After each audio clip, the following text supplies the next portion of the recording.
හැමෝටම අයිබෝන් අස්සසුම් දීමනාව රුපියල් 25,000 දක්වා වැඩි කර ඇති බව සමාජයේ ලොකු කතාබහක් යනව නේද? ඇත්තටම මොකද්ද මේ? සීලම කාණ්ඩ සඳහා මේ මුදල් ලැබෙනවාද? හවුලේ සමාජිකයන් අඩුයි නම් ලබා දෙන්නේ දීමනාවෙන් භාගයයිද? අද අපි මේ ගැන හොයලා බලමු.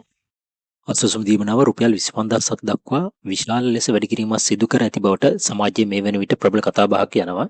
පසුගිය දින ජනාධිපතිවරයා විසින් සිදු කරන ලද ප්‍රකාශයක් තමයි අතට මේක පාදක වෙලා තියෙන්නේ. එනෝ ජනාධිපතිවරයා පසුගිය දිනක ප්‍රකාශය සිදු කරනවා මේ අස්සසුම් දීමනාව ඉහළ දමන බවට. ඒ අනුව මුදල් අමාත්‍ය වශයෙන් ජනාධිපතිවරයා විසින් රුපියල් 17,500ක් වූ ඉතා දුප්පත් කාණ්ඩයට ලබා දුන් මුදල රුපියල් 25,000ක් දක්වා රුපියල් 7,500කින් වැඩි කරනවා. ඒ වගේම රුපියල් 10,000ක් වූ දුප්පත් කාණ්ඩයට ගෙවූ මුදල රුපියල් 15,000 දක්වා රුපියල් 5,000කින්ද ඒ වගේම රුපියල් 5,000ක් වූ අවදානමට ලක් වූ කාණ්ඩයට ගෙවූ මුදල රුපියල් 7,500ක් දක්වා රුපියල් 2,500කින්ද ඉහළ දමනු ලැබුවා.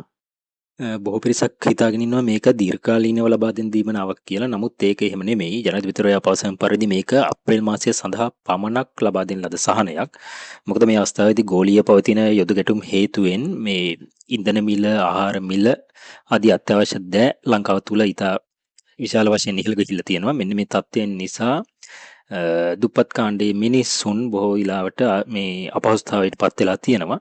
අන්න ඒක සඳහා සහනයක් වශයෙන් තමයි ජනාධිපතිවරයා විසින් තීරණය කළා මේ අස්සසුම දීමනාව අප්‍රේල් මාසයේ සඳහා වැඩි කිරීමක් සිද්ධ කරලා තියෙන්නේ.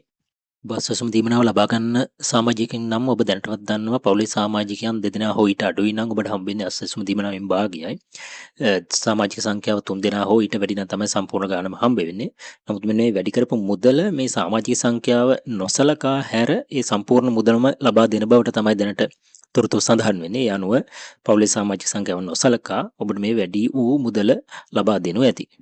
මේ මුදල් ප්‍රතිලාභීන් වෙත ලබා දෙනු ලබන දිනය නිශ්චිතව සඳහන් නොවුනද බොහෝ දුරටම මේ සිංහල හින්දු අලුත් අවුරුද්දට කලින් අස්සසුම් දීමනාව සමගම ලබා දේවි කියන බලාපොරොත්තුව තියෙනවා. ඒ අනුව අප්‍රේල් 10 වෙනිදා හෝ 11 වෙනිදා වෙන විට ඔබගේ අස්සසුම් බැංකු ගිණුම් වෙත මෙම වැඩි වූ මුදල සමගම ලැබේවි. එසේනම් මේ මුදල් ඔබගේ බැංකු ගිණුම වෙත බැර කළ සැනින්ම ඔබ වෙත දැනුවත් කිරීමේ බලාපොරොත්තුවෙන් අදට අපි සමුගන්නවා. හැමෝටම බොහොම ස්තුතියි. අපි සමග දිගටම රැඳී සිටින්න.